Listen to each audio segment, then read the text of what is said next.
ओम नमः शिवाय। ओम नमः शिवाय। प्रभु की कृपा से मैं ये लावा पार कर किसी भी तरह प्रभु के मंदिर तक पहुंच जाऊं। शिवाय। ओम नमः शिवाय। ओम नमः शिवाय। ओम नमः शिवाय।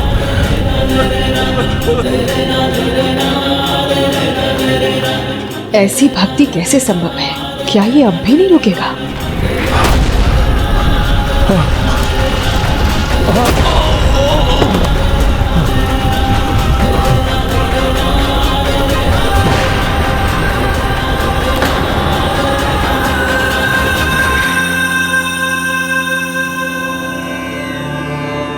सर्वथा अनूठी है इस भक्त की भक्ति। प्रभु आपकी कृपा से मैं आपके मंदिर तक तो पहुंच गया, किंतु मेरा कंठ सूख रहा है। बहुत प्यास लग रही है।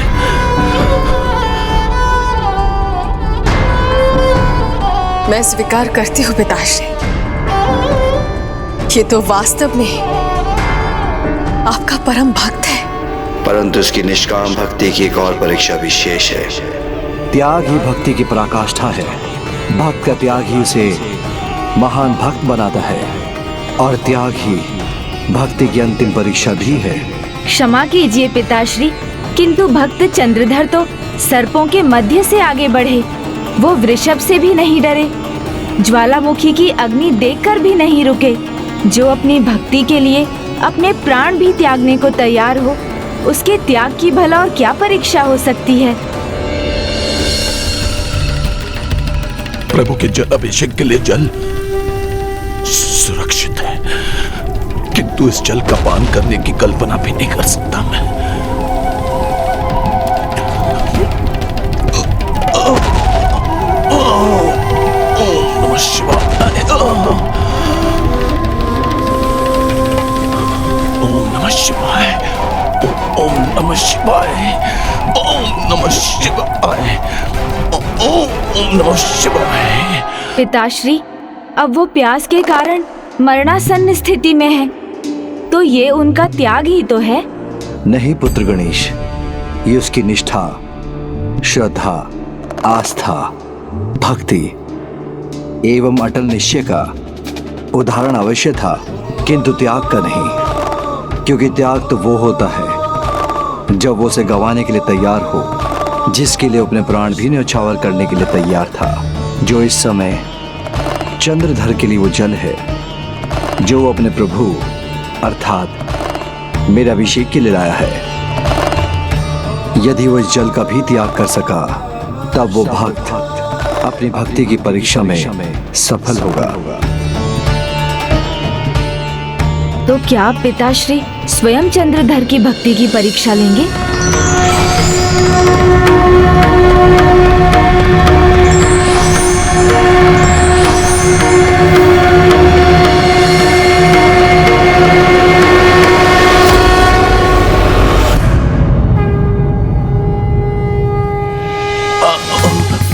नमः शिवाय।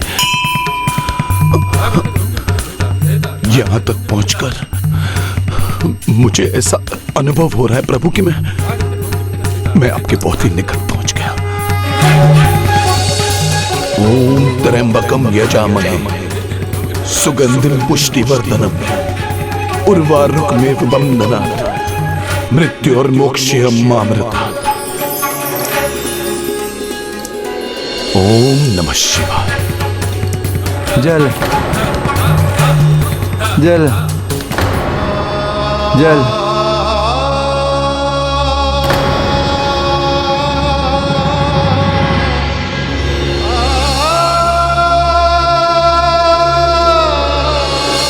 हे प्रभु, मुझे जल दिलवा दीजिए। जल तो है मेरे पास। जल जल।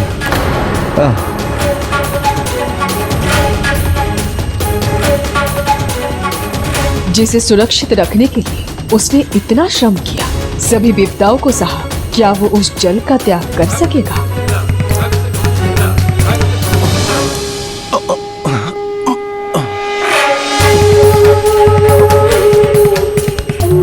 जल जल प्रभु, जल।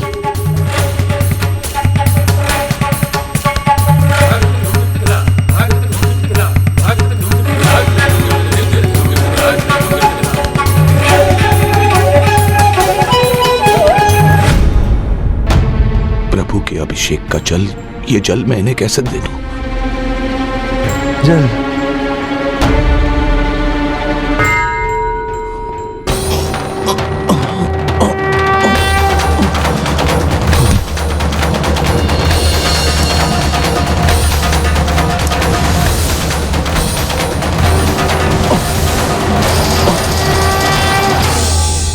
तो क्या भक्त चंद्रधर अपनी भक्ति की इस अंतिम परीक्षा में असफल हो जाएंगे?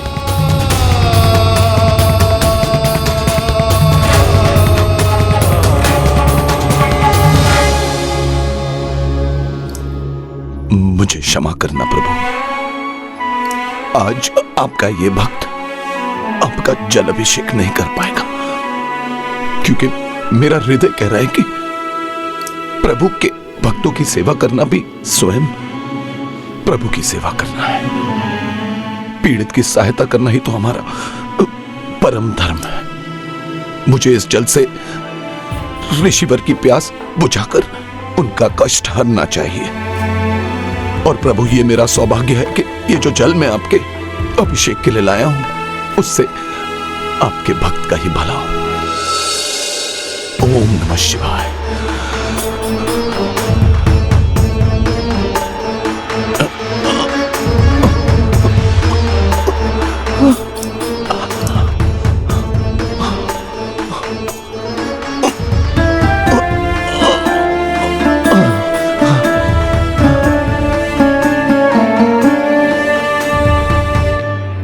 ऐसी अपार भक्ति, ऐसा निस्वार्थ भाव, ये कैसे संभव है?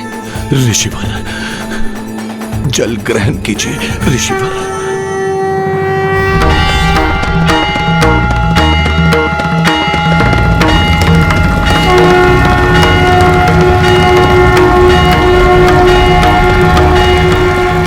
क्या है ये अनुभव? जल आप पी रहे हैं और शांति मुझे मिल रही है।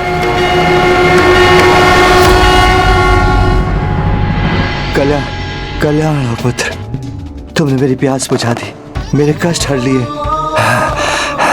ईश्वर तुम्हारी सभी इच्छाएं पूर्ण करे।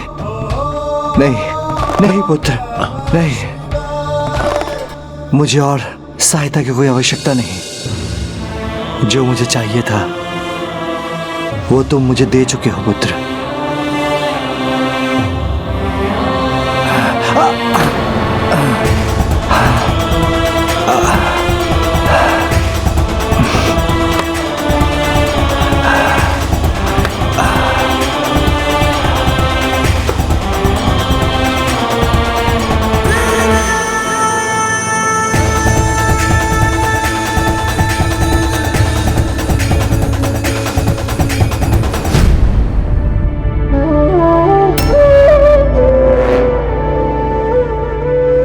क्षमा कीजिएगा प्रभु, आज आपका ये भक्त आपका जल अभिषेक नहीं कर पाया।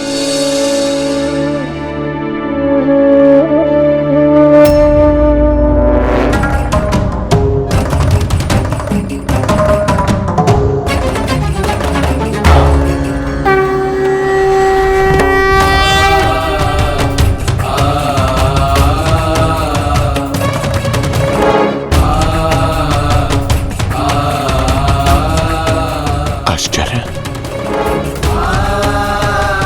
ये तो जल से भरा हुआ है।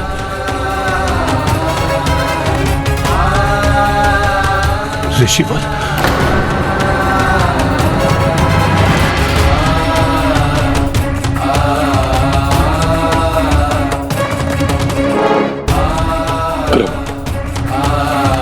तुमने मेरी प्यास बुझा दी, मेरे कष्ट हर लिए। ईश्वर तुम्हारी सभी इच्छाएं पूर्ण करे। प्रभु, हे शिव शंकर, आप मेरी परीक्षा ले रहे थे। धन्य है प्रभु, आपको कोटि कोटि धन्यवाद।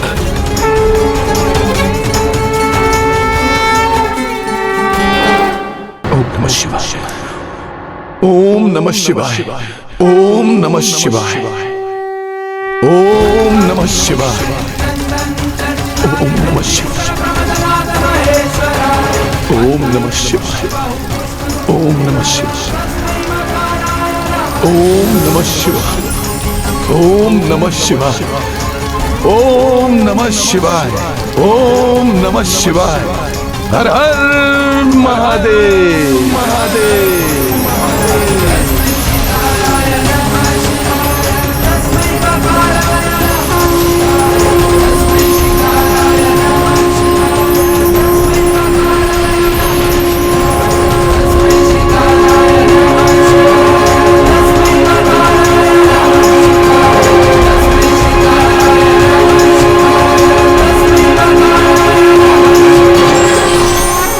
परीक्षा भक्त ने भी, कष्ट भक्त ने सहे, त्याग भक्त ने किया, किंतु उसका संपूर्ण श्रेय मुझे देकर भक्ति का अनुपम उदाहरण प्रस्तुत किया है चंद्रधर ने।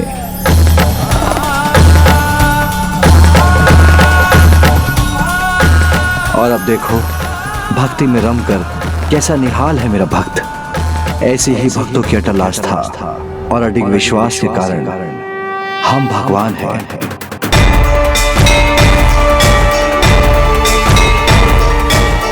पुत्री, मेरे प्रति उसकी निष्ठा का ऐसा अद्भुत उदाहरण देखने के बाद भी क्या तुम्हें लगता है कि वो तुम्हारे प्रति निष्ठावान होगा?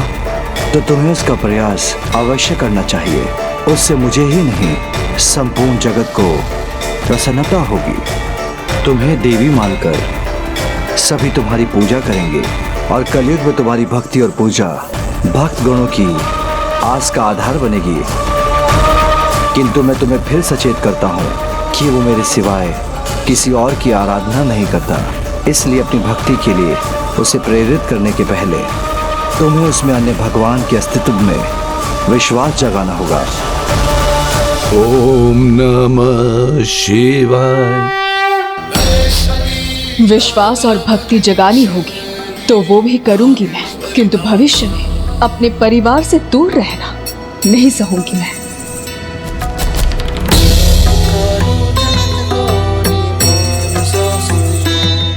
पिताश्री, मैं देवादिदेव महादेव की पुत्री हूँ। आपके समान ही मैं अपने शब्दों पर अडिग रहूंगी। जो मैंने कहा है वो मैं करके ही दिखाऊंगी।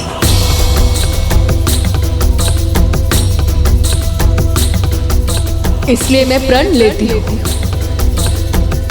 कि आपके परम भक्त चंद्रधर के मन में अपने प्रति भक्ति जगाने के लिए मुझे कितने भी अथक प्रयास क्यों ना करने पड़े, मैं करूंगी पिताश्री। किंतु कैलाश के द्वार में तभी प्रवेश करूंगी जब मुझे देवी का स्थान प्राप्त होगा।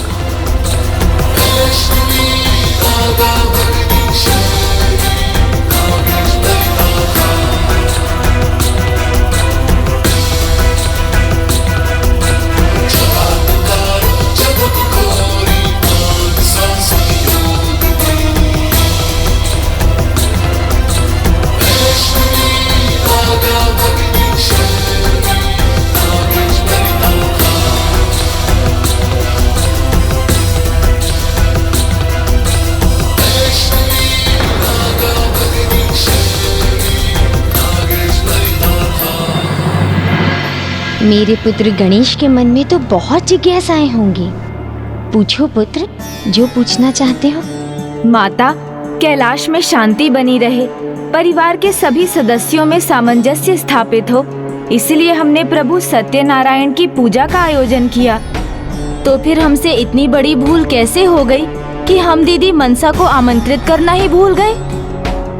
पुत्र, तुम्हारे इन सभी प्रश्नों का उत्तर तुम्हारे पिताश्री देंगे। कैलाश में सत्यनारायण पूजा का ध्येय मात्र कैलाश में शांति कैसे हो सकता है पुत्र? उससे तो समस्त जगत में शांति और सामंजस्य की स्थापना होनी चाहिए ना। और जो भी यहाँ हुआ वो तो मात्र उस शांति का निमित्त है पुत्र। हम अपनी संतानों में भेदभाव नहीं करते पुत्र। और आज ये सत्यनारायण व्रत कथा का एक और उद्देश्य था। तुम्हारी बहन मनसा भी देवी पद प्राप्त कर सके, इसलिए ये पूजा भी उसका आधार बनेगी।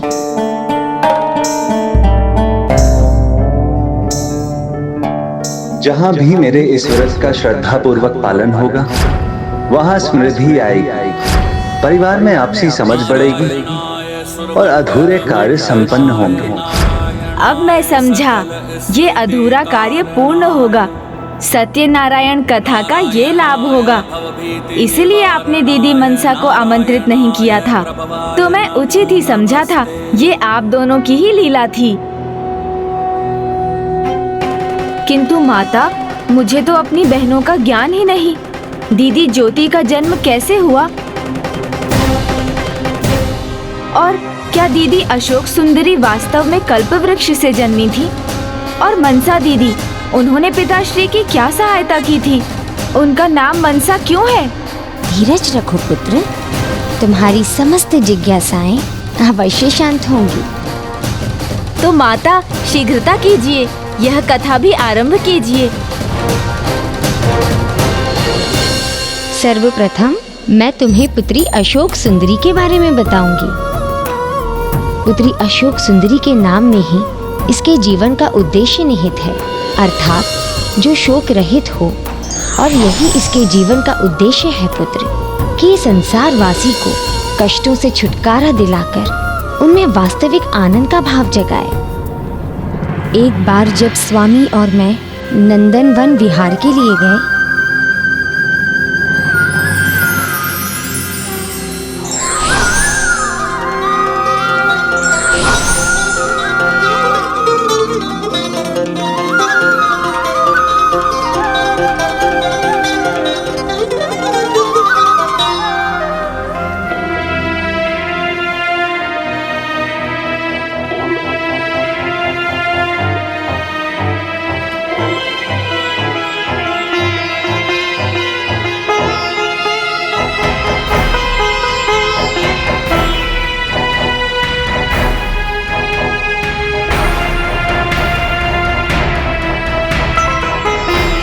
हम सभी का अभिवादन कर रहे हैं, किंतु उसका कोई उचित उत्तर नहीं दे रहा है।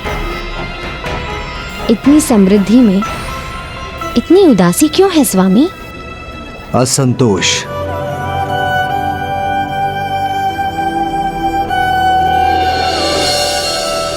कामना, मोह माया, सब कुछ होने पर भी दूसरों से अधिक पाने की इच्छा दुख का कारण ही बनती है।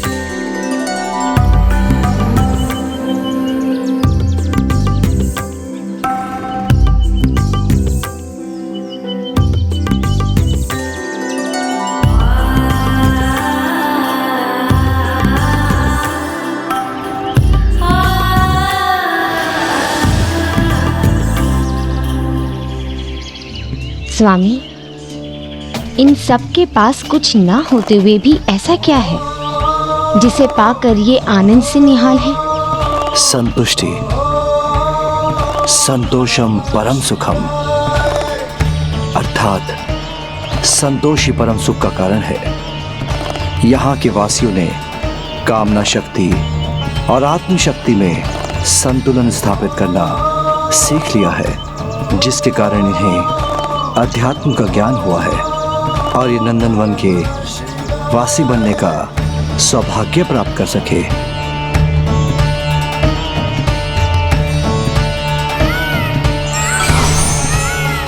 आपने उचित कहा स्वामी। कामनाओं का जाल सभी को उलझाकर उदास करता रहा तो उस शोक के भार से संपूर्ण सृष्टि मुरझा जाएगी।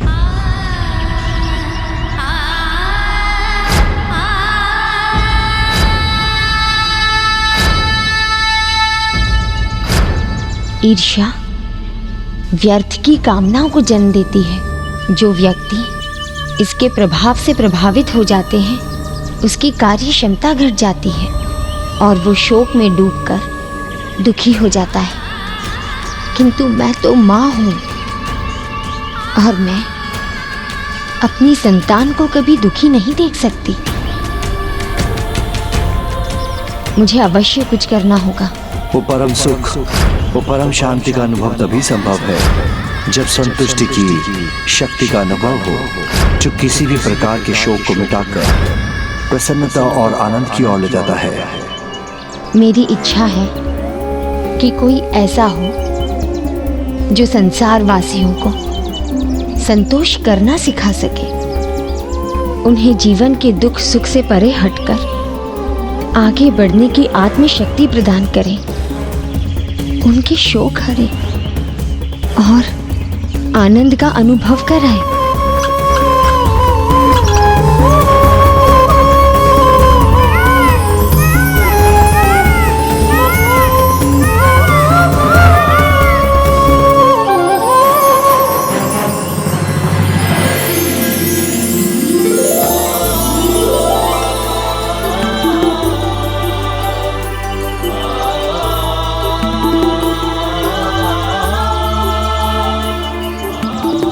कल्प वृक्ष आपकी इच्छा पूर्ण करने के लिए तैयार है प्रिय।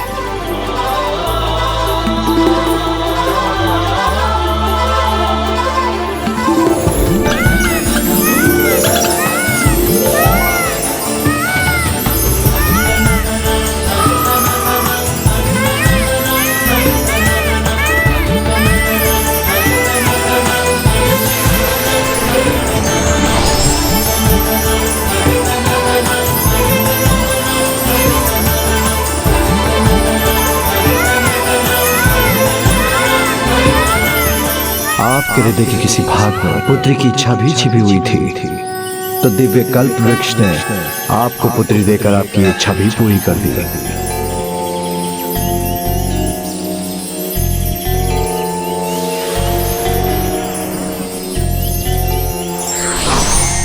माँ, नित्यानंद करी वरा भय करी सौंदर्य रत्ना करी निर्धूताखिल घोर पावन करी प्रत्यक्ष माहेश्वरी प्राणेयाचल वंश पावन करी काशी पुराधीश्वरी भिक्षां देहि कृपावलंबन करी माता अन्नपूर्णेश्वरी माता अन्नपूर्णेश्वरी। हमारी पुत्री को उसके पिता से भी तो मिलने दीजिए।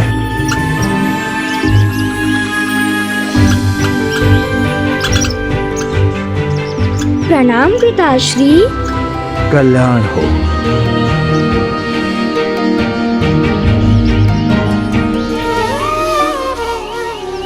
आपके मुख पर इतने समय बाद भावपूर्ण मुस्कुराहट देखकर मुझे विश्वास हो गया है हमारी पुत्री इस संसार में सभी की मुस्कुराहट का कारण बनेगी।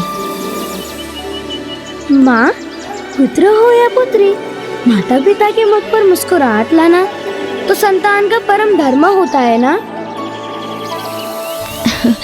कितनी छोटी है हमारी पुत्री, किंतु अपने भीतर ज्ञान का भंडार समेटे है। जगत माता और पिता की पुत्री को ज्ञान होना स्वाभाविक है, किंतु मेरा नामकरण तो कर दीजिए माता।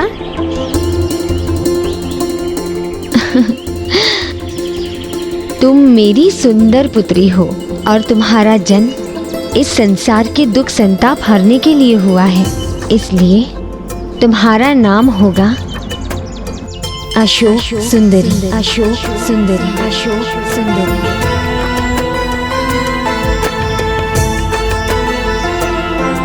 मुझे इतना सुंदर नाम देने के लिए आपको कोटि कोटि धन्यवाद माँ। अद्भुत है दीदी अशोक सुंदरी की जन्म कथा। अपने भ्राता का प्रणाम स्वीकार कीजिए दीदी। माता, तब तो दीदी आपके साथ कैलाश आई होंगी ना? किंतु कैलाश में तो मैंने इन्हें कभी देखा ही नहीं। तो अवश्य मेरे जन्म से पहले ही दीदी यहाँ से प्रस्थान कर गई होंगी, है ना माता? दीदी, किंतु आप कहाँ चली गई थी और क्यों? कैलाश में रहना क्यों नहीं भाया आपको? पुत्र गणेश, वो जाती तो तब ना जब कैलाश आई होती। वो तो कैलाश कभी आई ही नहीं, क्योंकि उसके जन्म के कुछ ही समय बाद। माँ देखिए कितने सुंदर पुष्प हैं।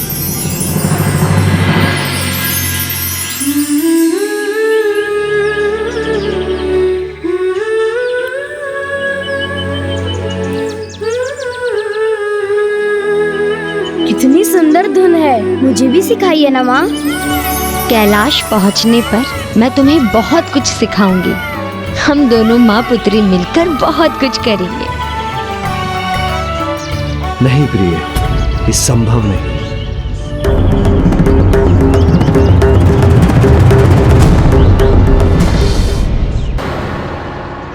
अब हम दोनों का कैलाश लौटने का समय आ गया है।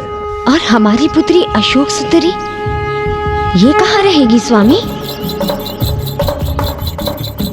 क्या हुआ स्वामी, आप कुछ कहते क्यों नहीं? प्रिय, हम अपनी पुत्री अशोक सुंदरी को अपने साथ कैलाश नहीं ले जा सकते। क्यों नहीं ले जा सकते स्वामी? संसार के शोक हरने के लिए हमारी पुत्री ने पृथ्वी पर जन्म लिया है। यही है इसकी कर्मभूमि, कैलाश नहीं। इसलिए इसे यहीं रहकर अपना कर्तव्य पूर्ण करना होगा। ये आप क्या कह रहे हैं स्वामी? हम इसे यहाँ छोड़कर नहीं जा सकते स्वामी, नहीं जा सकते। माँ, मैं बालिका हूँ, नन्ही हूँ, किंतु जगत जननी माँ पार्वती की पुत्री हूँ। वो माँ पार्वती जिनके देवी दुर्गा स्वरूप के कल्पना मात्र से पापियों की आत्मा कंपित हो जाती है, जिनके देवी काली स्वरूप के सामने आने के नाम पर उनका साहस मिट जाता है। और मेरे पिता हैं जगत पिता शिव शंकर शंभू, जिनका तीसरा नेत्र खुल जाए तो दैत्य हो या दानव सभी पल भर में भस्म हो जाते हैं। आपकी इस पुत्री का सौभाग्य है माँ कि मुझे आप दोनों के गुण और आशीष प्राप्त हुए हैं। फिर मुझे लेकर आप चिंतित क्यों हैं? स्वामी, मैं अपनी पुत्री को अपने साथ तो नहीं ले जा सकती, किंतु इसे कोई कमी हो मैं वो नहीं देख सकती।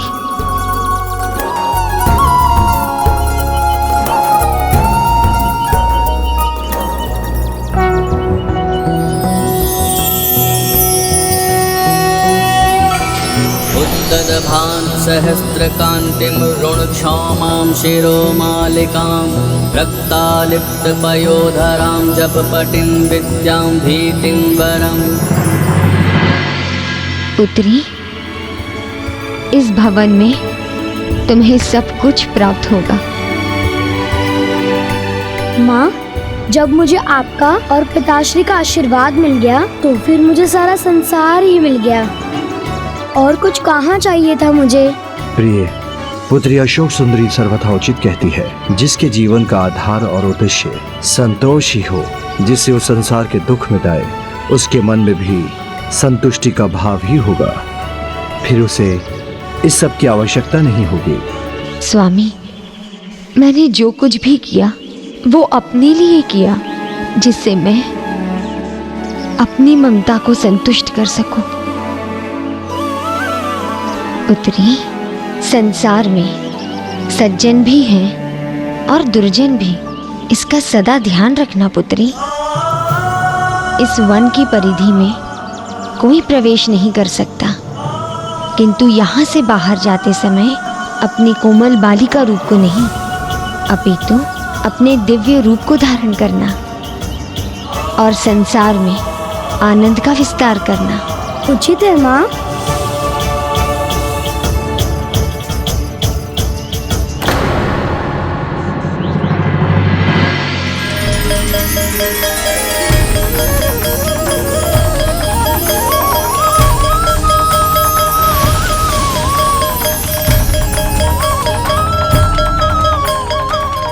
पुत्री, उचित समय आने पर तुम्हारी भेंट नहुष से होगी।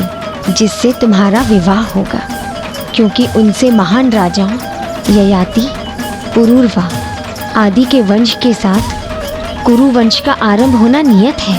पांडव और कौरव इसी वंश से होंगे और प्रभु श्री कृष्ण की निगरानी में महाभारत में भाग लेंगे, जिससे भविष्य में धर्म का पथ नियत होगा। ऐसे महान वंश के आरंभ में नहुष के साथ तुम्हारी दिव्यता की समान रूप से भागीदारी होगी।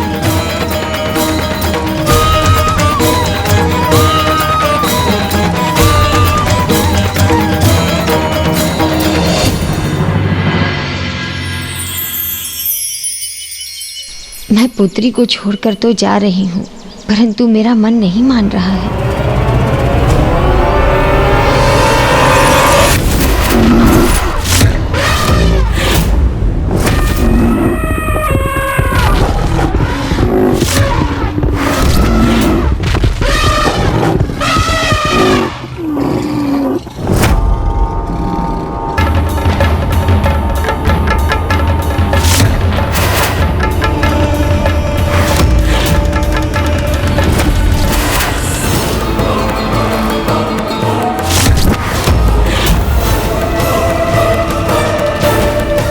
प्रत्येक व्यक्ति के जीवन का एक उद्देश्य होता है, जिसकी प्राप्ति का मार्ग उसे स्वयं तय करना होता है।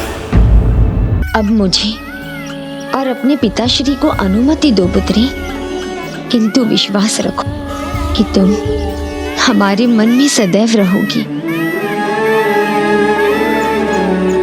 प्रणाम माता, प्रणाम पिताश्री।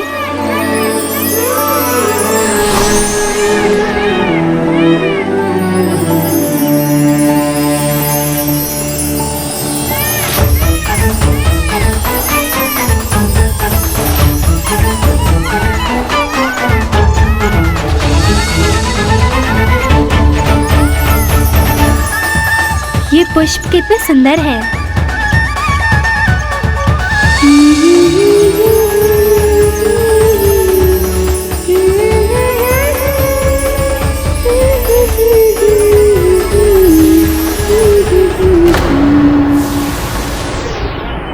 ये पुष्प उड़कर मुझे कहाँ जाने के लिए प्रेरित कर रहे हैं?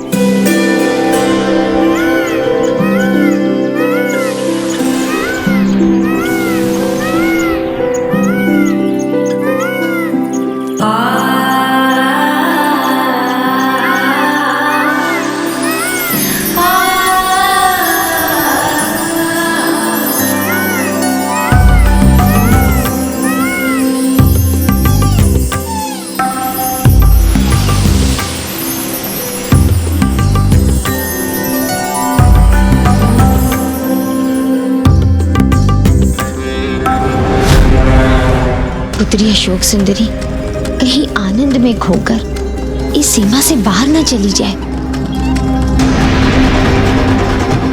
नहीं पुत्री, इसके आगे जाना उचित नहीं।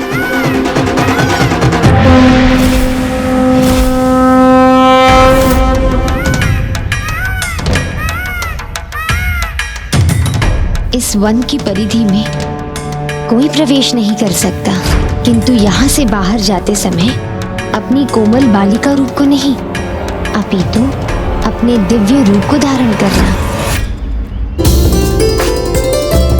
माँ, मैं कुछ नहीं भूली हूँ। मैं अपने दिव्य रूप में ही यहाँ से बाहर जाऊंगी।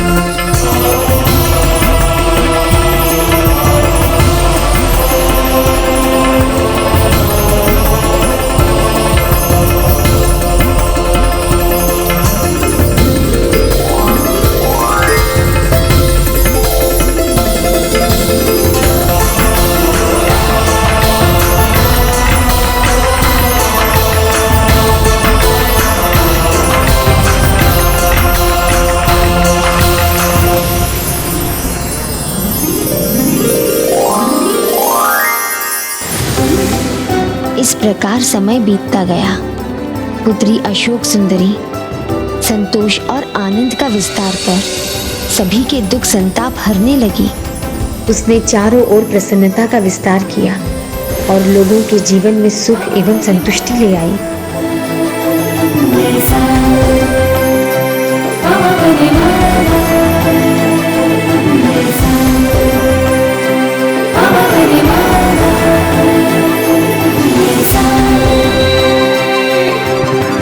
अर्थात माता निराशा से आशा और कामनाओं से संतुष्टि की यात्रा करवाने वाली दीदी अशोक सुंदरी ही है। हाँ भ्राता गणेश, परंतु मेरे लिए ये तभी संभव है जब कोई सच्चे हृदय से सत्कर्म करे, धर्म का पालन करे और प्रभु के प्रभुत्व में विश्वास रखे। किंतु माता, दीदी अशोक सुंदरी को दिव्य रूप धारण किए बिना नंदनवन से बाहर जाने की अनुमति क्यों नहीं थी?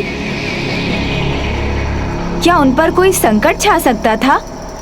हाँ पुत्र, एक असुर था जिसने धरती पर आतंक फैला रखा था और उस असुर का नाम था हुंड।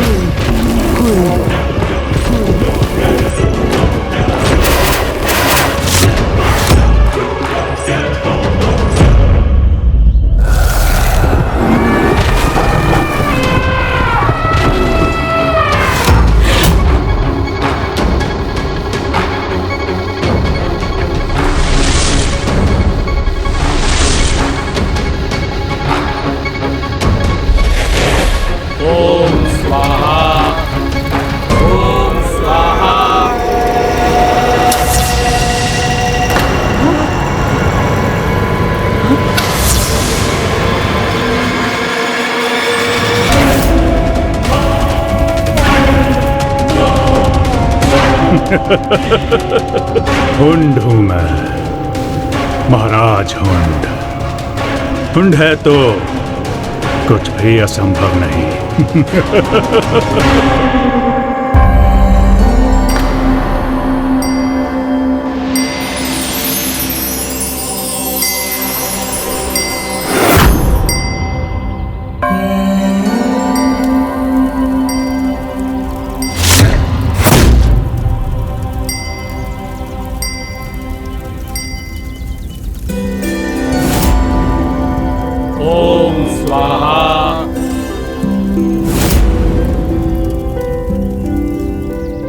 ये कैसे संभव है?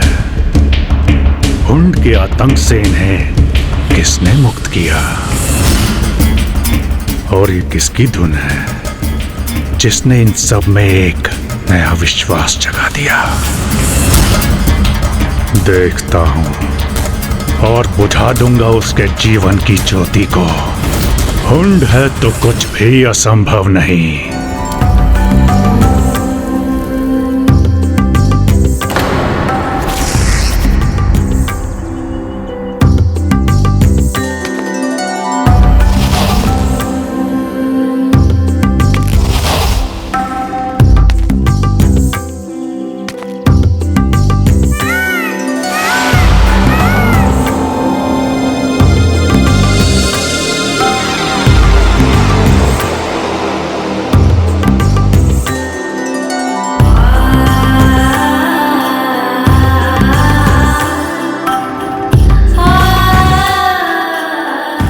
अद्भुत, सुंदर।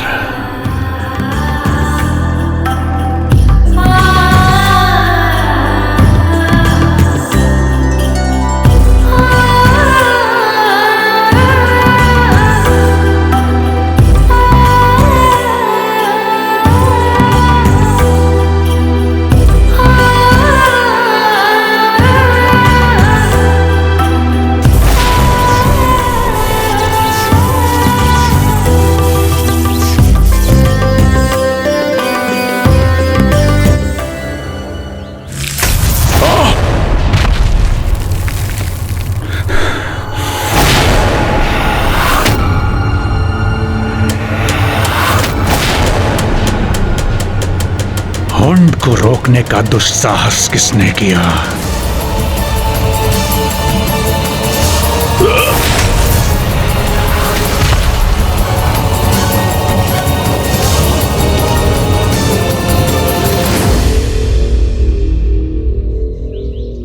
सुंदरी, हुंड हूं मैं, जहां चाहता हूं वहां जाता हूं, जो चाहता हूं उसे पाता हूं, फिर चाहे कैसा भी सुरक्षा चक्र क्यों ना हो, उसे भेदूंगा भी और तुम्हारे निकट आकर तुमसे विवाह भी करूंगा। हुंड है तो कुछ भी असंभव नहीं।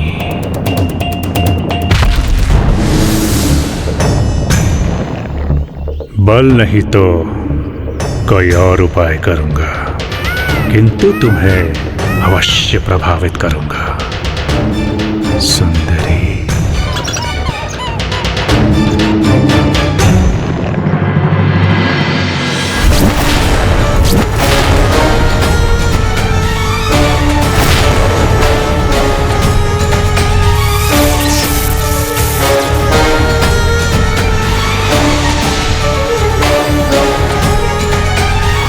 देखो सुंदरी, कैसे इस स्थान में मैंने दीपक प्रज्वलित कर दिए।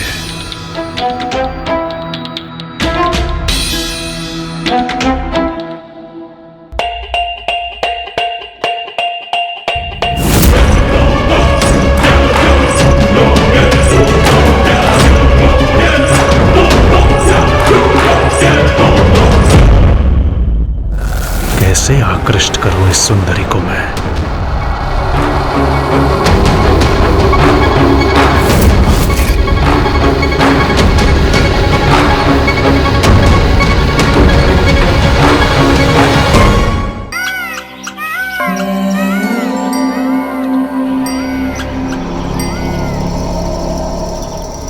समझ गया, ये कोमल निर्दोष सुंदरी न तो किसी असुर से आकर्षित होगी और न किसी ऋषि से। इसके लिए तो मुझे कोई अनोखा ही रूप धरना होगा। हुंड है तो कुछ भी असंभव नहीं।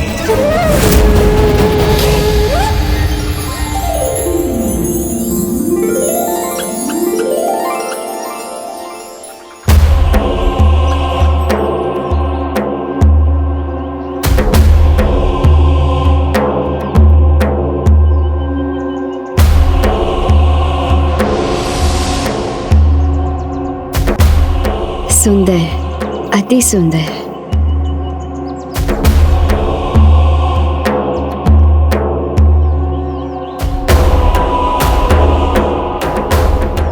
उचित समय आने पर तुम्हारी बेटी नहुष से होगी, जिससे तुम्हारा विवाह होगा। तो क्या ये राजपुरुष ही नहुष है?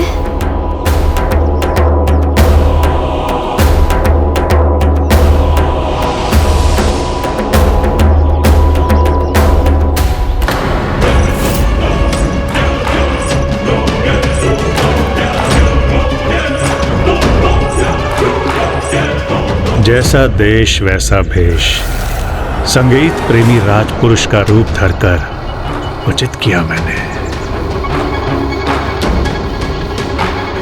अब बस इस सुंदरी को अपने संगीत के सुर में डुबोना है मुझे।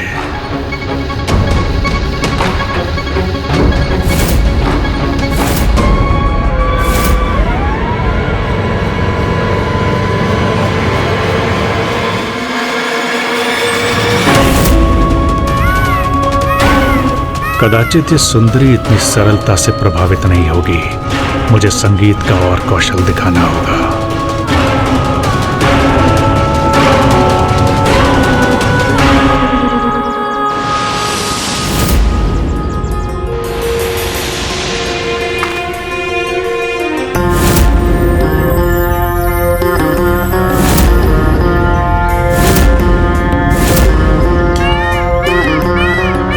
ये जो भी है संगीत की कला में पारंगत है। आओ सुंदरी आओ, मेरे संगीत में रम जाओ, मेरे निकट आओ।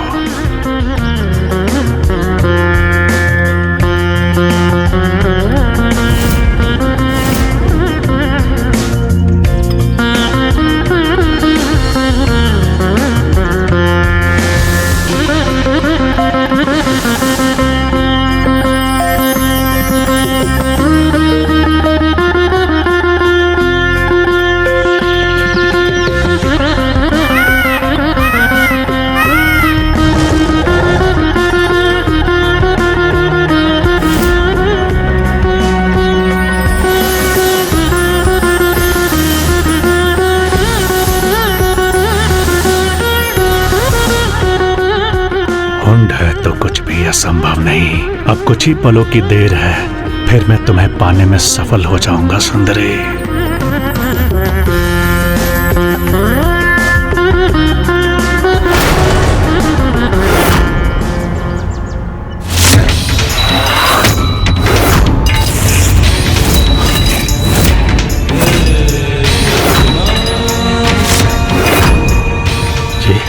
ये क्या हुआ?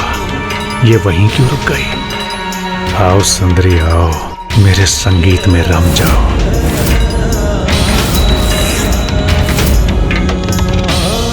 ये हुंड तो आपको रिझाने के लिए पूरी तैयारी के साथ आया था दीदी। तुम उचित कह रहे हो भ्राता गणेश। उसने मुझे अपने संगीत से प्रभावित किया था और बस एक ही पग रखती तो मैं नंदन वन के बाहर पहुंच जाती। अब रुकना मत सुंदरी, अपना पग वहां से बाहर रखो। ये जो भी है, इनकी दृष्टि इतनी लालसा भरी क्यों है? उसमें कपट की झलक क्यों है? यहाँ से बाहर जाते समय अपनी कोमल बालिका रूप को नहीं, अपितु अपने दिव्य रूप को धारण करना। इस वन की परिधि में कोई प्रवेश नहीं कर सकता। माँ की बात मानने में ही मेरी भलाई है।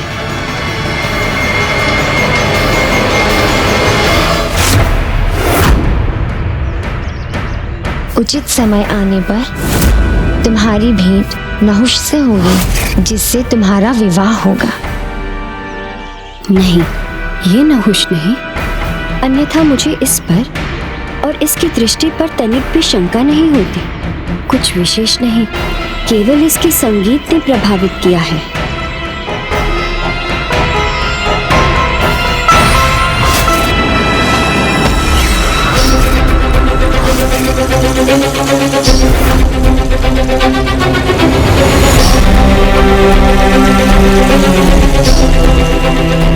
क्या हुआ देवी, आप रुक क्यों गई? क्या आपको मेरा ये संगीत भाया नहीं? आपकी डफली की ताल और वीणा का मधुर संगीत दोनों ही अत्यंत अद्भुत है। किंतु आप वही है ना जो पहले ऋषि और योद्धा रूप में भी आए थे?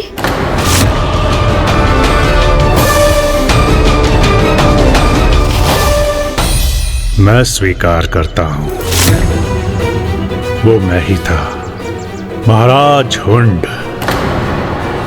आपको देखते ही आपकी सुंदरता और सरलता पर मैं मुग्ध हो गया।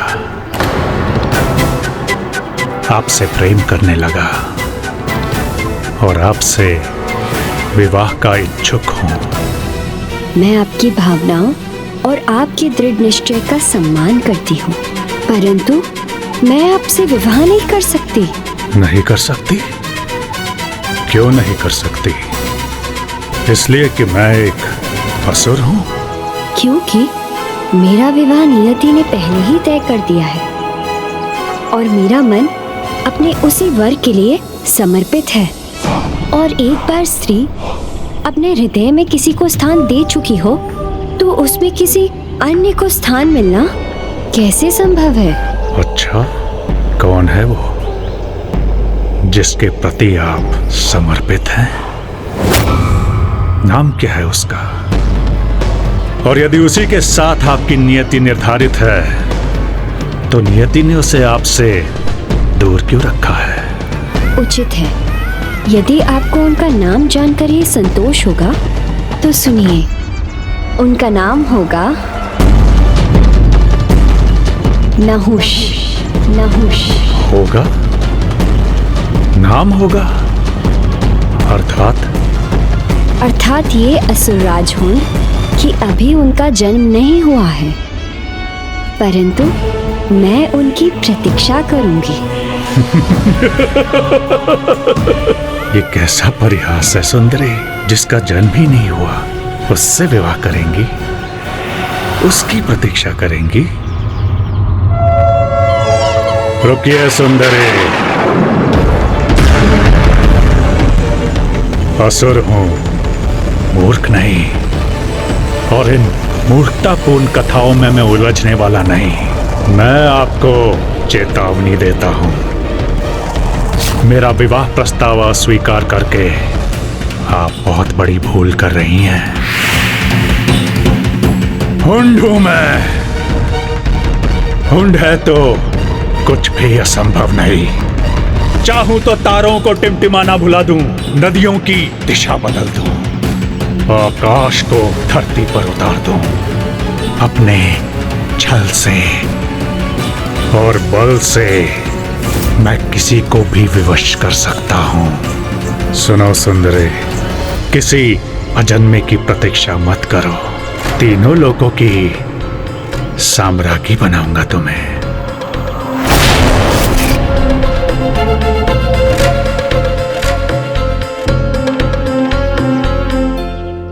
छल से, बल से किसी को भयभीत किया जा सकता है, या युद्ध में किसी पर विजय प्राप्त की जा सकती है, किंतु एक स्त्री के हृदय पर नहीं, और ना ही उसे भयभीत किया जा सकता है। किंतु परंतु कुछ नहीं हूं। अपने बल, छल और सामर्थ्य का प्रदर्शन करना छोड़ दो और यहाँ से चले जाओ, और फिर कभी लौटकर वापस मत आना। यदि तुमने ऐसा किया तो मैं उसे नारी के आत्मसम्मान को खंडित करने का प्रयास समझूंगी और तुम्हें शाप देकर यहीं भस्म कर दूंगी।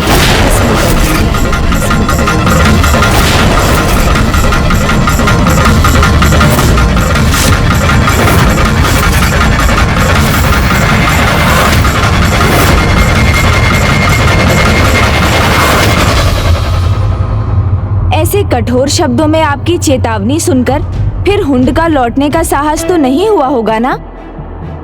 मेरा भी यही विश्वास था, किंतु जैसा सर्वज्ञात है, न तो अहंकार में डूबे हठी असुर को उसके हट से दूर किया जा सकता है, न ही भक्ति में डूबे भक्त को उसके भक्ति भाव से रिक्त किया जा सकता है। भक्ति में डूबा भक्त माता अवश्य मनसा दीदी को लेकर ही ऐसा कह रही हैं।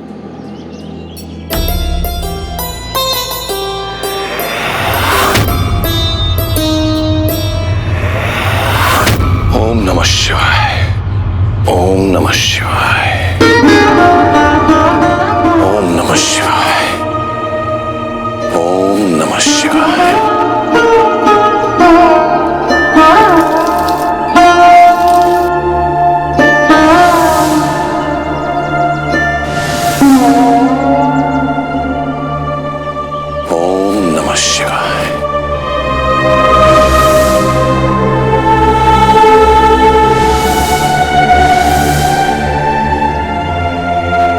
महादेव शिव शंभू, इस भोजन के लिए आपको अनेकों अनेकों धन्यवाद।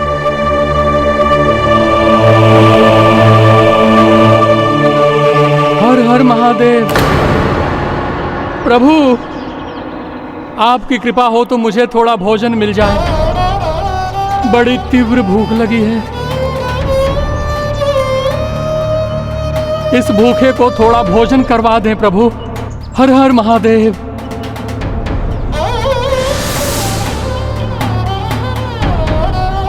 हे प्रभु, हे महादेव, ये भोजन आप ही की देन है और आप ही को समर्पित है। इस समय मुझसे कहीं अधिक आवश्यकता इस भोजन की इस वृद्ध भिक्षुक भक्त को है।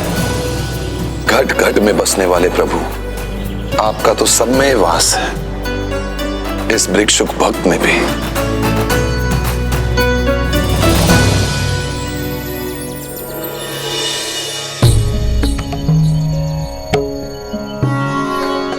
ये लीजिए बाबा, भोजन ग्रहण कीजिए।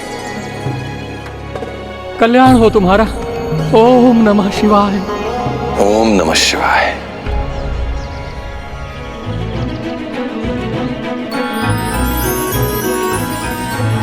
मेरी भूख तो इनके मुख पर प्रसन्नता और संतुष्टि का भाव देखकर ही मिट गई। अब बस थोड़ा जल पीकर अपनी भूख को शांत करता हूं। सत्य है ये, पिताश्री का महान भक्त है ये। सदाचार ही इसके जीवन का आधार है, तो इसे उसका फल भी मिलना चाहिए। चंद्रधर, तुमने अपना कर्तव्य निभाया। अब समय आ गया है मुझे अपना कार्य करने का।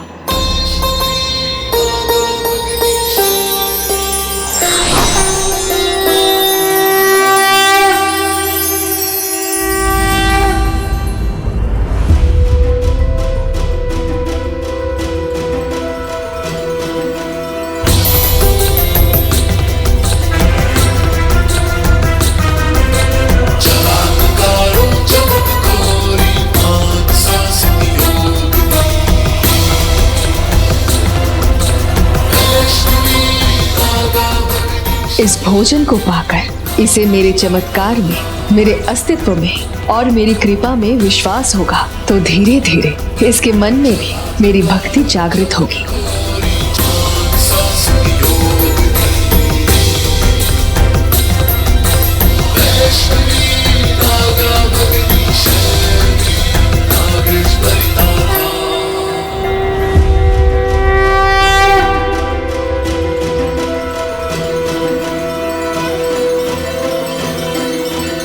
नहीं, इसके हाथ मेरे लिए नहीं जुड़े और ये मेरी ओर देख भी नहीं रहा है, तो फिर ये किसका अभिवादन कर रहा है?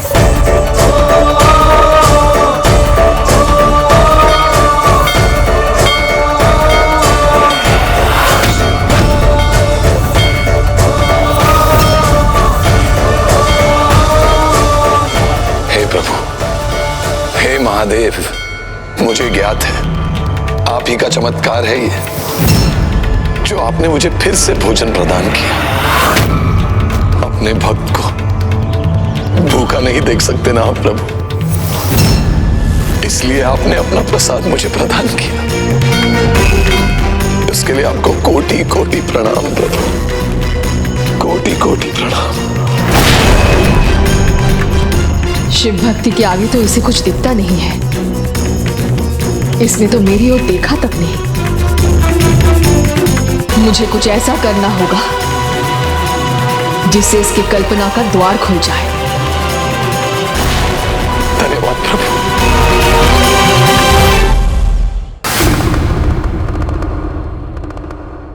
माता, फिर दीदी अशोक सुंदरी उस असुर के विवाह प्रस्ताव से कैसे मुक्त रही? उस दिन तो वो चला गया, किंतु दुष्ट की दुष्टता कहाँ थमती है। वो तो फिर लौटने का मन बना चुका था, छल करना चाहता था। इसलिए पुत्री अशोक सुंदरी को विश्वास दिलाने के लिए कि वो फिर नहीं लौटेगा, कुछ समय तो उसने कुछ नहीं किया। किंतु फिर एक दिन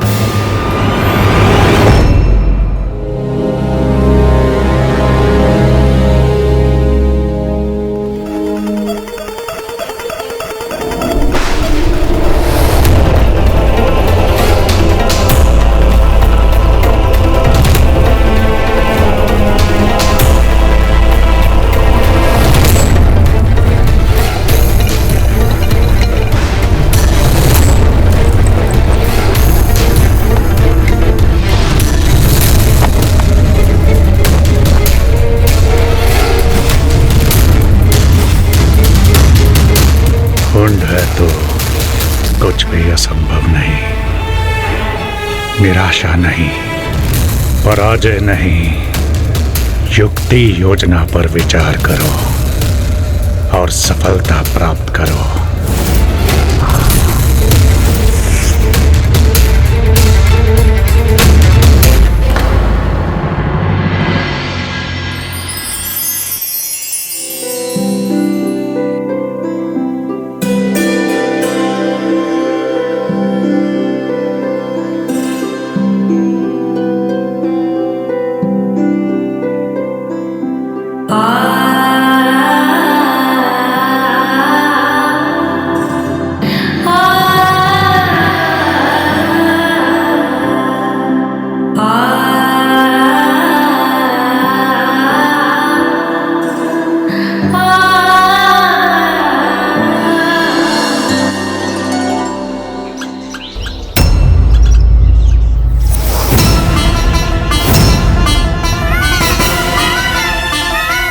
ये सब क्या हुआ है?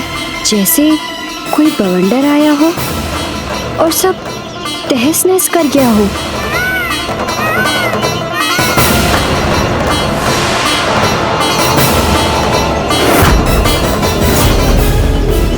ये वृद्धा कौन है और इन्हें क्या हुआ है?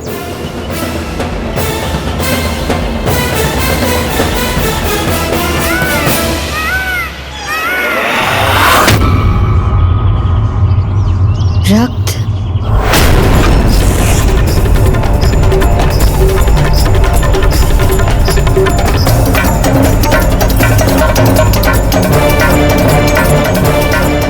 कौन हो सकती है ये?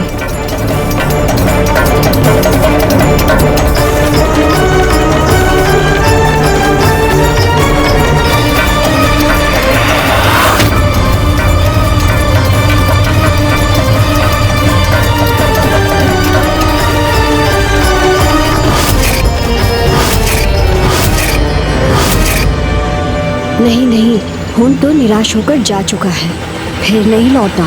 वो नहीं है ये, ना ही उसका कोई छल हो सकता है।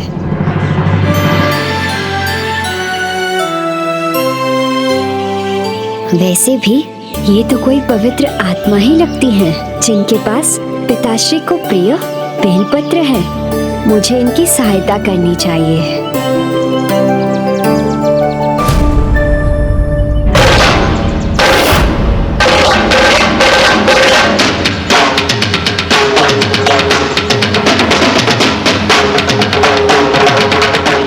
तुम्हारे मन की करुणा ही तुम्हारी दुर्बलता बनेगी सुंदरी।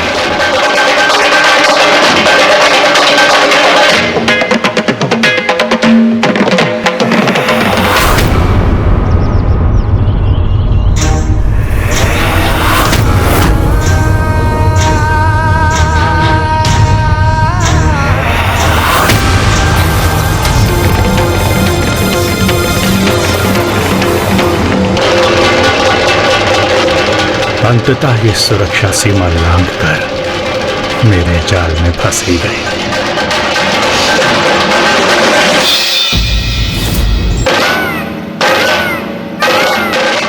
तुम्हारे मन की करुणा ही तुम्हारी दुर्बलता बनेगी सुंदरी।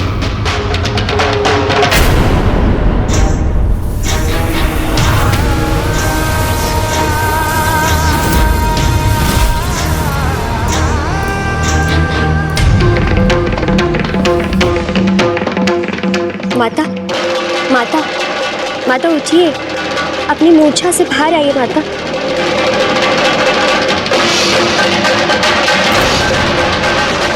शिव शिव शिव शिवा, शिव।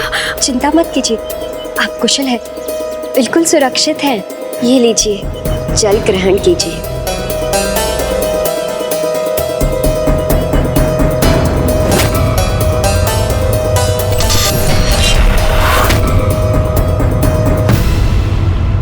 माता, आप कौन हैं और यहाँ कैसे पहुंची?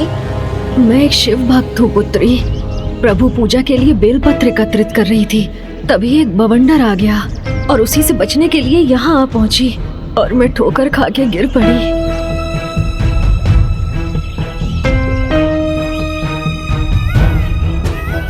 अवश्य ये वही बवंडर था जिसने मेरी रंगोली भी नष्ट कर दी। मुझे मेरी मूर्छा से बाहर लाने के लिए अनेकों धन्यवाद पुत्री। अब मैं अपने आश्रम जाकर प्रभु शिव शंकर शंभू की पूजा करना चाहती हूँ। हर हर महादेव। इस दंड की सहायता से चले।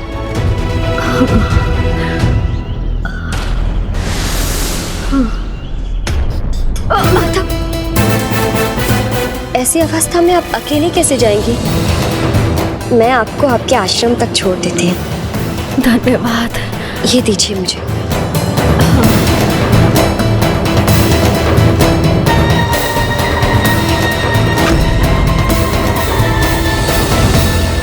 ओह, तो ये वही दुष्ट असुर था जो दीदी को छल रहा था। हाँ, किंतु मैं जब तक ये समझ सकी बहुत देर हो चुकी थी।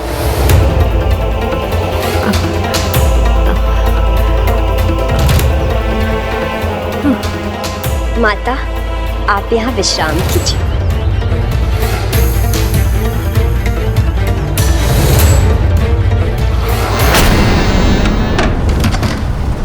ये क्या हुआ? ये द्वार कैसे बंद हुआ?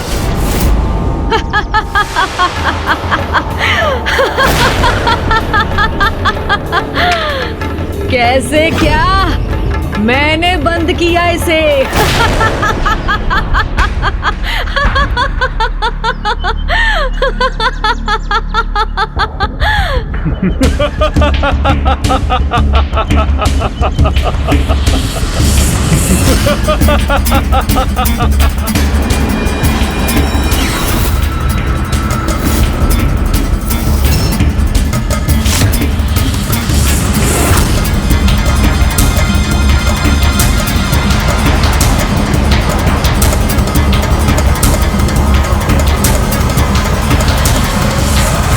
छल, बहुत बड़ा छल है ये।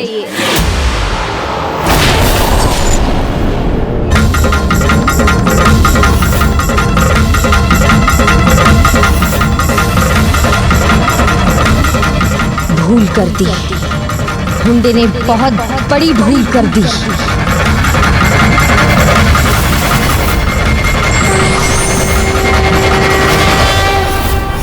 आज अपने छल से और बल से मैं तुम्हें अपनी पत्नी के रूप में प्राप्त कर लूंगा। जानती हो क्यों? क्योंकि हुंड है तो कुछ भी असंभव नहीं।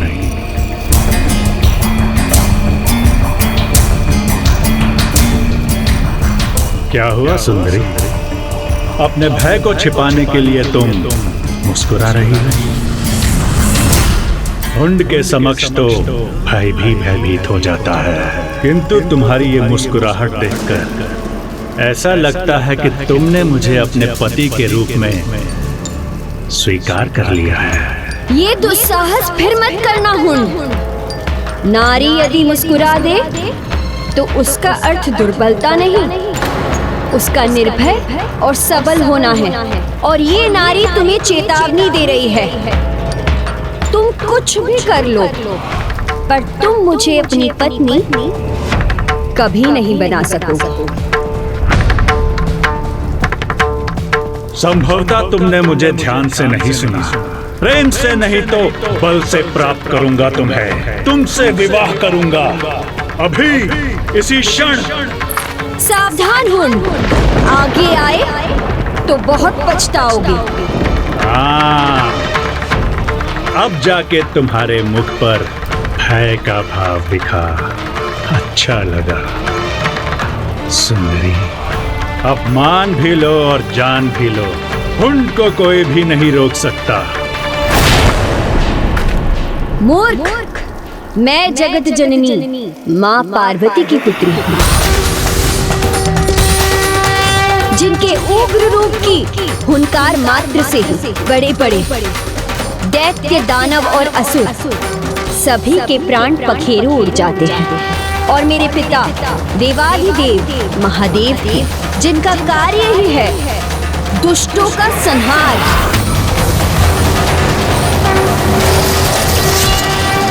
उनकी पुत्री को भयभीत करना चाहते हो तुम?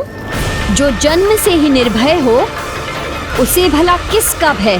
पुत्री किसी की भी हो, किंतु इस समय तुम मेरे वश में हो। वश में तुम्हारी बुद्धि नहीं है मूर्ख। मैं तुम्हें पुनः चेतावनी दे रही हूँ, संभल जाओ वरना अपना सर्वनाश करवा लोगे, भस्म हो जाओगे।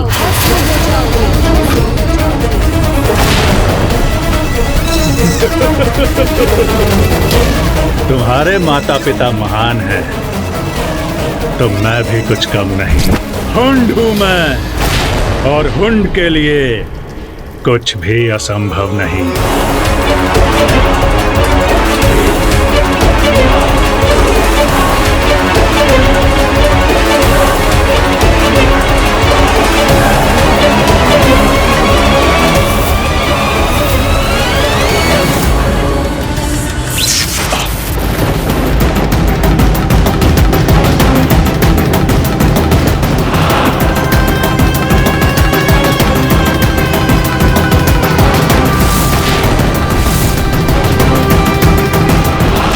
कितने पाप और अधर्म किए उसने।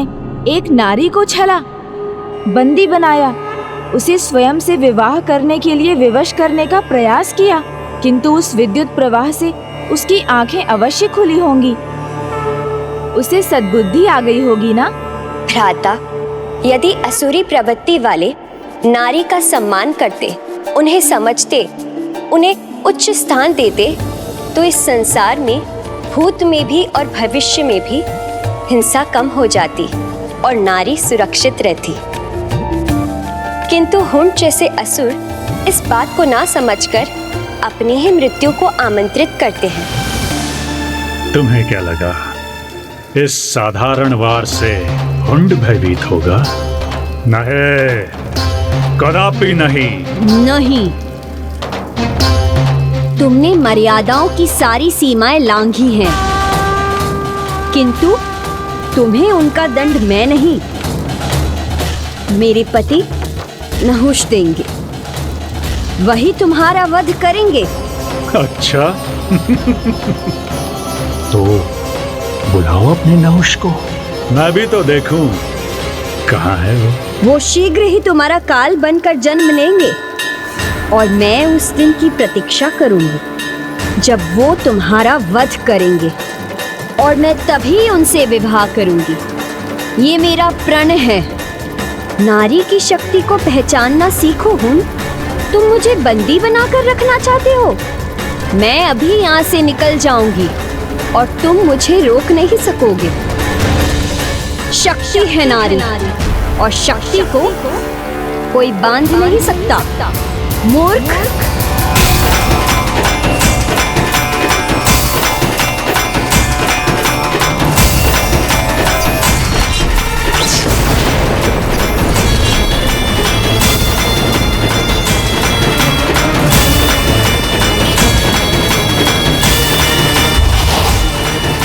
तुम कहीं नहीं जा सकती सुंदरी। हाँ? ये क्या हुआ? ये यहाँ से कैसे मुक्त हो गई? शक्ति है नारी, और शक्ति को कोई बांध नहीं सकता। मूर्ख!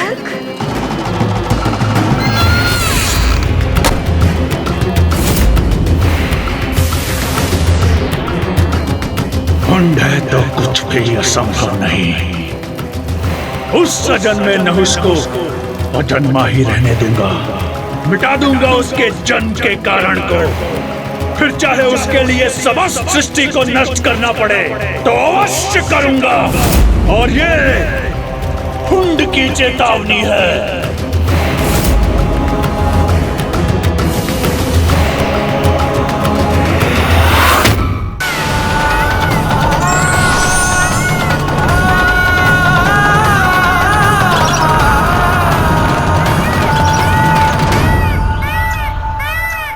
मुझे क्षमा कर दीजिए माँ। मैं आपकी आज्ञा के विपरीत आज मैं अपने साधारण स्वरूप में ही नंदन वन की सीमा के बाहर चली गई। अब ये हठी असुर नहुष जी के माता पिता को ढूंढने और उन्हें आहत करने के प्रयास में अपनी दुष्टता से संसार में शोक का कारण बनेगा, किंतु मैं ऐसा होने नहीं देना चाहती। इसलिए नहुष जी के जन्म होने तक मैं उनकी और संपूर्ण सृष्टि की सुरक्षा के लिए तपस्या करूंगी। मुझे आशीर्वाद दीजिए माँ कि मैं सफल रहूं। दुष्ट हुंड की दुष्टता की कोई सीमा ही नहीं थी। वो तो संसार की सभी गर्भवती नारियों का वध करना चाहता था। ऐसा होने से रोकने के लिए देवर्षि नारद उसके पास गए और उस दुष्ट को नहुष के माता पिता का परिचय दे दिया। बस ये ज्ञात होते ही हुंड ने एक पल का भी विलंब नहीं किया और नहुष का जन्म लेते ही उनका वध करने की इच्छा लेकर पहुंच गए।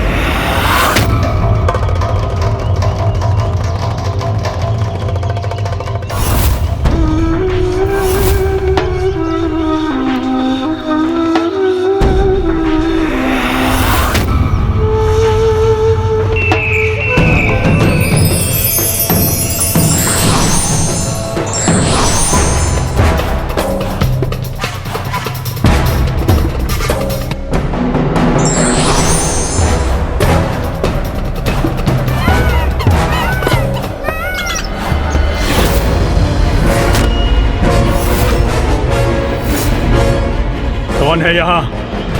किसका त्रिशूल है ये?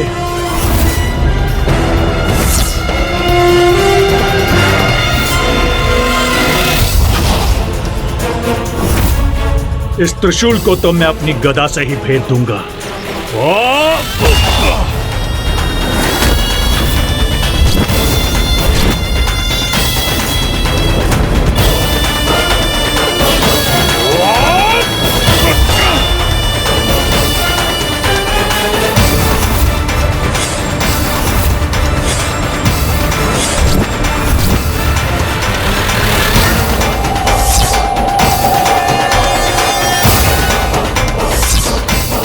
कोई दिखाई नहीं दे रहा, अवश्य कोई मायावी शक्ति है।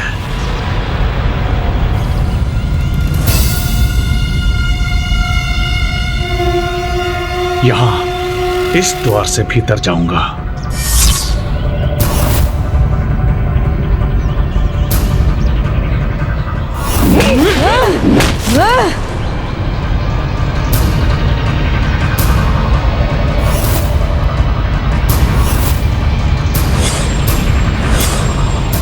कौन है? किसका दुस्साहस है ये? साहस है तो सामने से वार करो। लौट जाओ असुर, हमारे रहते तुम उसके निकट भी नहीं पहुंच सकते।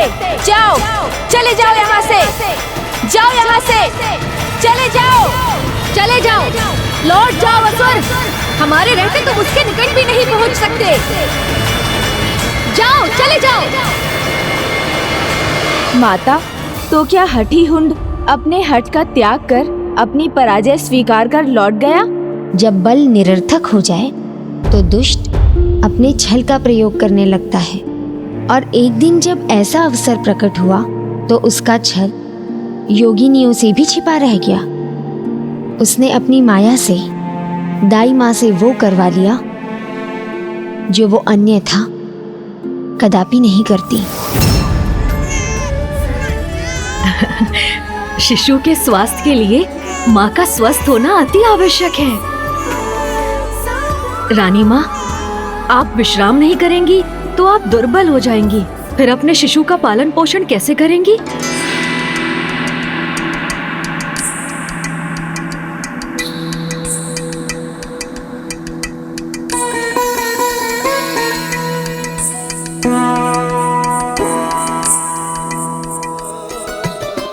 अब आप निश्चिंत होकर विश्राम कीजिए रानी माँ। महाराज, ये तो आपके भी विश्राम का समय है।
नन्हे नहुष, अब तुम्हारी रक्षा कोई नहीं कर पाएगा।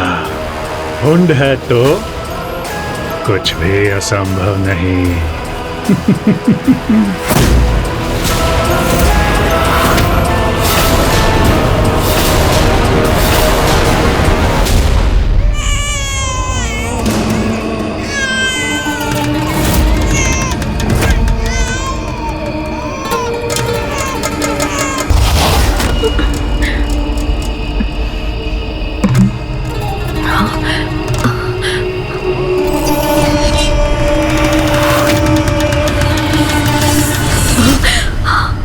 ये क्या हो गया? ये कैसे हो गया? ये मैंने क्या कर दिया?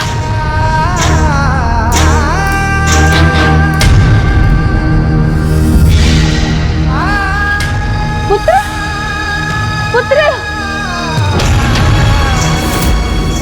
पुत्र, पुत्र, मेरा पुत्र कहाँ है? पुत्र! हमें क्षमा करें माता, हम शिशु नहुष की सुरक्षा करने में असफल हो गई। वो दुष्ट असुर उन्हें लेकर चला गया।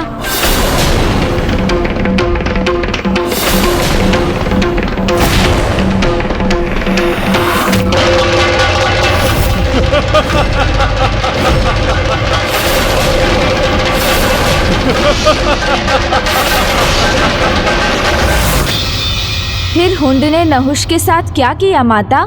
दुष्ट असुर से दया की आशा कहाँ की जा सकती है पुत्र? हुंड तो अपनी क्रूरता और दुष्टता का एक और उदाहरण प्रस्तुत करना चाहता था। रसोइये को बुलाओ। प्रणाम महाराज। आज खाने में क्या बनाना है ये मैं तुम्हें बताऊंगा।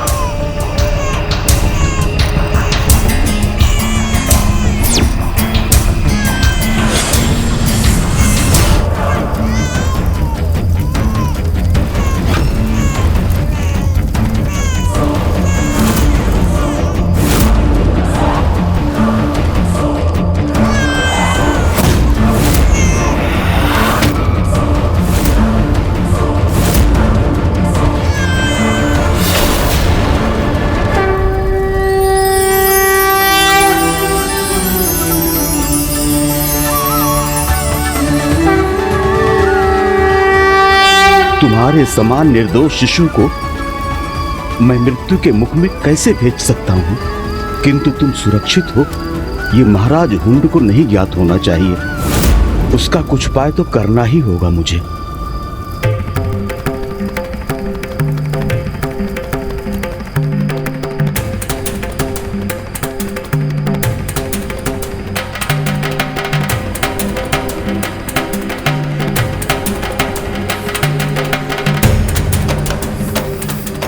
मैं तुम्हें यहां इस निर्जन स्थान पर छोड़ रहा हूं। आगे तुम्हारा भाग्य।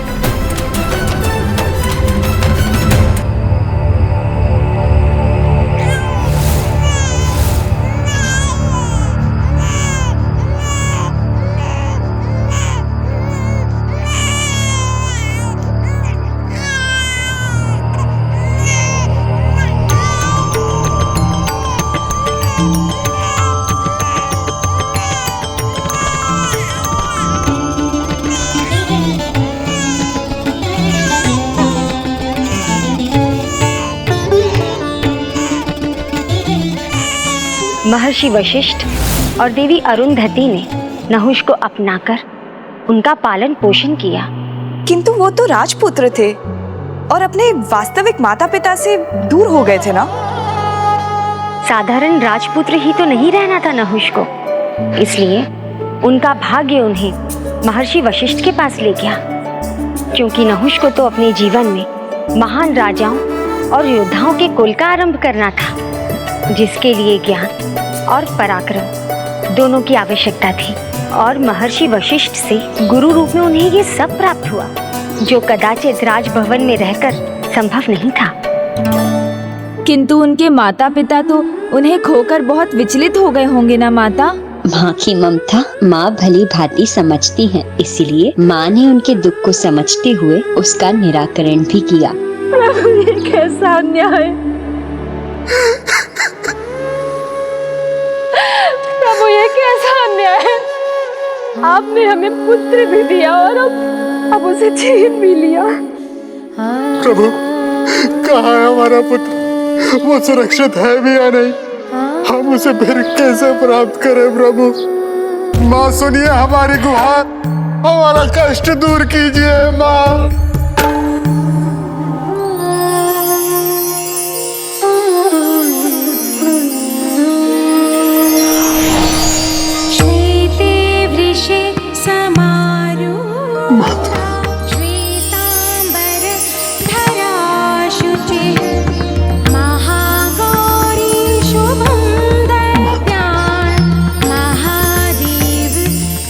आप दोनों चिंता मत कीजिए, आपका पुत्र सुरक्षित है और अपनी नियति के अनुसार महानतम गुरु से अपनी शिक्षा प्राप्त करने का सौभाग्य प्राप्त कर रहा है।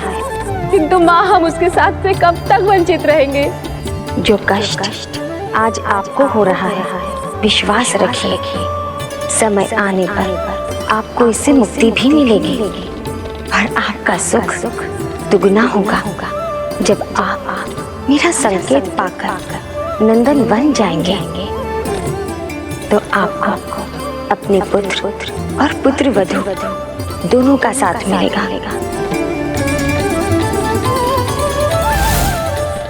किंतु दीदी, उस दुष्ट हुंड का क्या हुआ?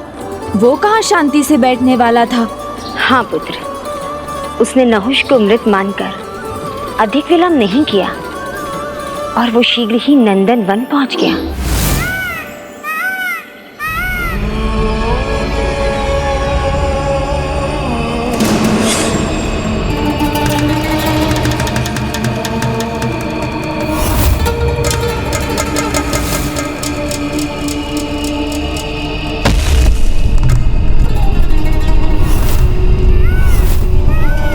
अशोक सुंदरी, तुम्हारा ये तप व्यर्थ है, क्योंकि जिसके ध्यान में तुम बैठी हुई हो उस नहुष को तो मैं अपना भोजन बना चुका हूं।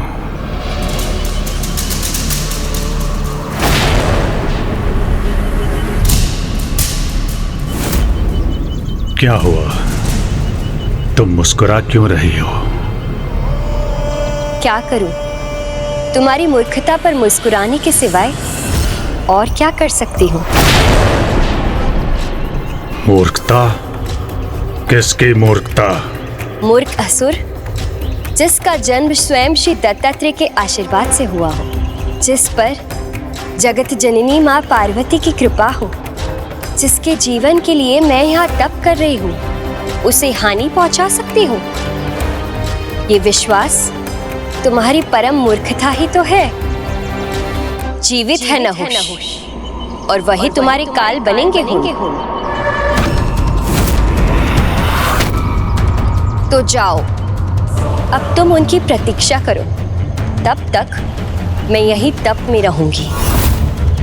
तुम्हारे अंत के साथ ही मेरा ये तप सफल होगा। नहीं सुंदरी, मूर्खता मैं नहीं, तुम कर रही हो, और अब इसका प्रमाण लेकर ही लौटूंगा मैं। माता, तो क्या हुंड को ज्ञात हो गया कि रसोइये ने शिशु नहुष का वध नहीं किया था? हाँ पुत्र, जिसके दंड स्वरूप उसने रसोइये का वध कर दिया।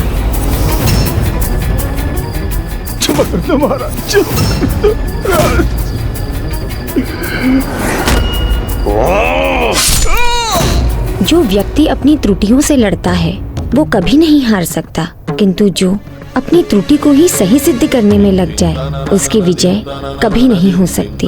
बारंबार असफल होने के पश्चात भी हुंड निरंतर नहुष को ढूंढता रहा।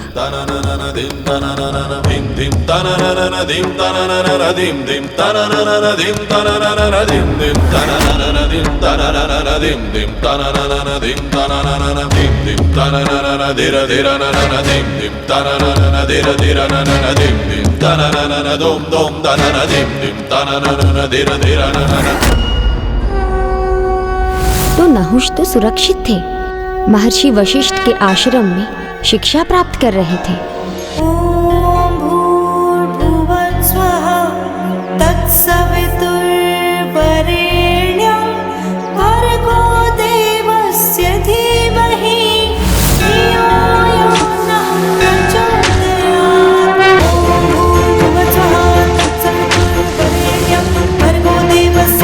होनी को तो कोई नहीं टाल सकता। वो दिन भी आ गया जब नहुष अपनी शिक्षा संपन्न कर तैयार थे और नियति ने उन्हें वहां पहुंचा दिया जहां उन्हें होना चाहिए था। उत्तम पुत्र नहुष, तुम्हारी शिक्षा संपूर्ण हुई, तुम सर्व समर्थ और सारी कलाओं में निपुण हो। गुरुदेव, मैं जब भी आपसे पूछता था तो सदा एक ही उत्तर पाता था कि मुझे मेरे माता पिता का ज्ञान तभी होगा जब मैं अपनी शिक्षा समाप्त करके अपने जीवन का उद्देश्य पूर्ण कर सकूंगा। नंदनवन जाओ पुत्र, वहीं तुम्हें तुम्हारे सारे प्रश्नों के उत्तर प्राप्त हो जाएंगे और अपने माता पिता से भी भेंट वहीं होगी।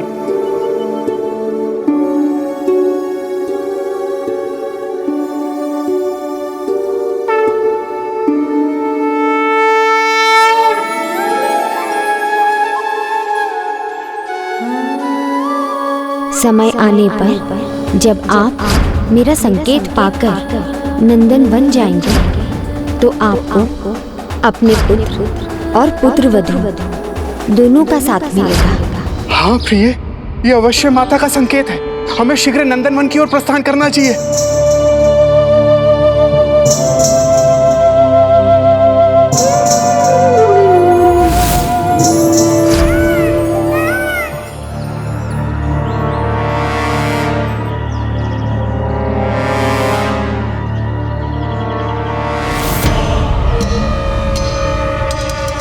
कदाचित यही है वो जिसके आगमन की सूचना महाराज हुंड चाहते हैं। मैं अभी उन तक ये समाचार पहुंचाता हूँ। और जैसे ही तुम वहां पहुंचोगे, एक दिव्य देवी के दर्शन होंगे। तुम उस देवी को विवाह का प्रस्ताव दोगे और उसके बाद जो भी घटनाएं घटित होंगी, उन घटनाओं में ही तुम्हारे जीवन का उद्देश्य निहित है।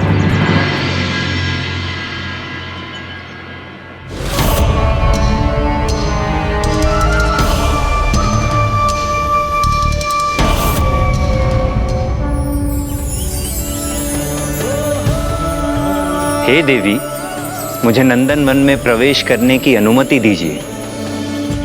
मैं आपसे विवाह करने का इच्छुक हूँ। मैं आपसे विवाह करने का इच्छुक हूँ।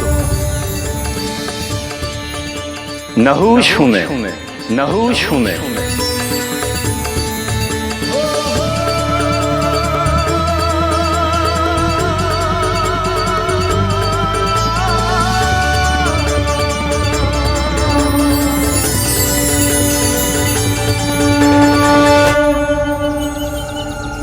तो तुम यहाँ पहुंच ही गए नहुष।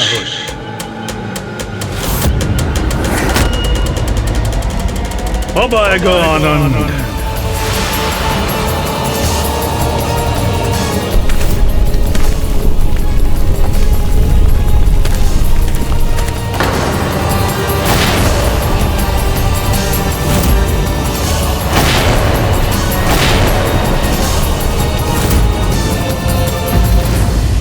सर्जना और संहार जैसी महानतम शक्तियों से युक्त नारी को मात्र उपभोग की वस्तु समझने वाले अपने विनाश को आमंत्रण दे